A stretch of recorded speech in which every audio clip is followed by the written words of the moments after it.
Okay, today I'm going to talk about one of my trades in ARM. This is the daily chart, and as you can see, it's been kind of horizontal for a bit, and then all of a sudden on February 8th, it kind of just shot up a lot. And when this happens, it's kind of scary to get in. I did not actually buy any shares. There's a different type of strategy you can use to actually make money in this scenario, and that's what I wanted to talk about today. Just for reference, today is February 10th. This happened on February 8th, as you can see. And let me show you my trades. Let's see, 7 days ago.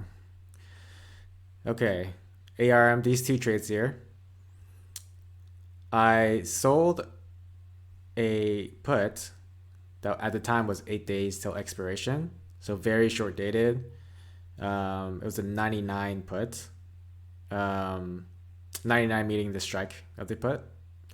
And if you go back to the chart really quick, 99 is, let's say 100 here. So as you can see, it was closing, it was going up here, and then it's quite a distance from 99, so maybe $20-$30 away from the current price, so pretty far. I sold that for 340 and I bought it back for 130 a few hours later. um, Let me try to explain this trade to you. At the time, if you look up here, the IV rank was 200, and IV rank is essentially a number that compares its implied volatility to what it was in the past. And 200 is extremely high. I mean, 100 is extremely high as well. But it just seemed almost free money at the time. Obviously, nothing is free money because there's always risk. But if you look at this options chain here, this is February 16th. 2 days ago, it was 8 days till expiration. Now it's 6. But I sold these right here. These were worth 330 or so, which was, in my opinion, very insane. Because they're so short dated, the price and the volatility will go down a lot really quickly. Because again, when you think about it, the probability of it crashing really far back down in 6 days is very, very low. At the time, the probability seemed a little bit higher because it was so volatile, but within a few hours, I mean, the IV just got obliterated, essentially making me like 70% of the trade. Too bad I only sold one contract because obviously this stock is actually pretty expensive. Right now it's 115. So if I was wrong, I would have owed. If I was wrong at 100, I would have owed $10,000.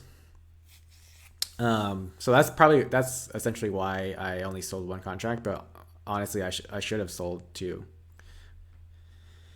Um, Let me show you like a visual example of what I mean by implied volatility crush.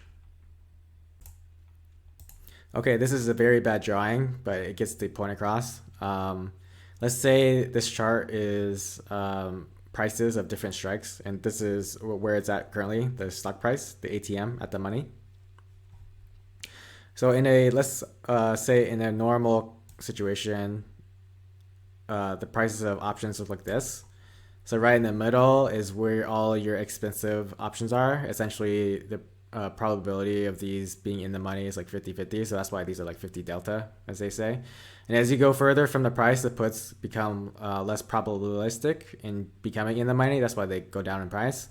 And similarly, for calls, if the further away from the at the money or the current price of the stock, the price of call options drop off. And then this is what happens when the implied volatility kind of expands. So let me make a little layer. When that happens, before you can see like there's like zero value on these puts and zero values on these calls on the right side. But when it expands, it kind of looks more like this,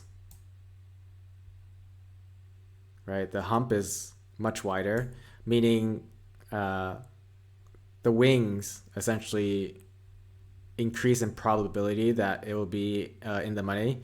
It's still not great probability, but the fact that it was like essentially zero down here and all of a sudden it went to like, I don't know, 10% probability of being in the money, like that's a huge uptick.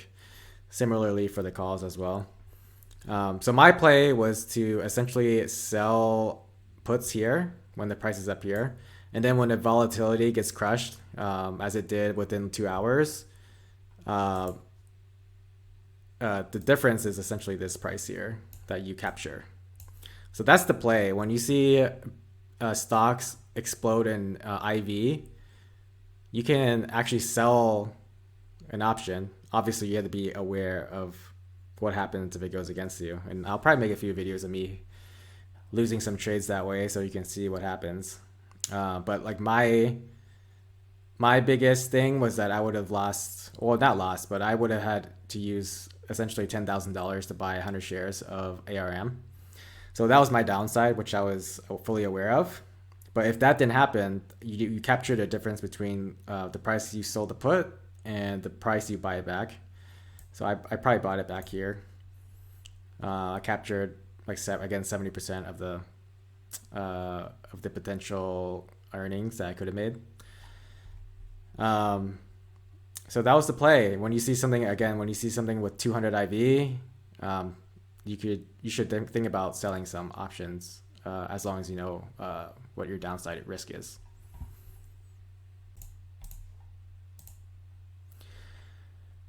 And again, that's my trade, ARM. How to play something that goes up a lot in volatility.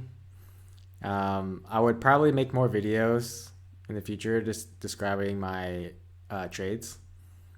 Right now, there's not a lot going on. I do have other positions on, so maybe I'll make videos about that.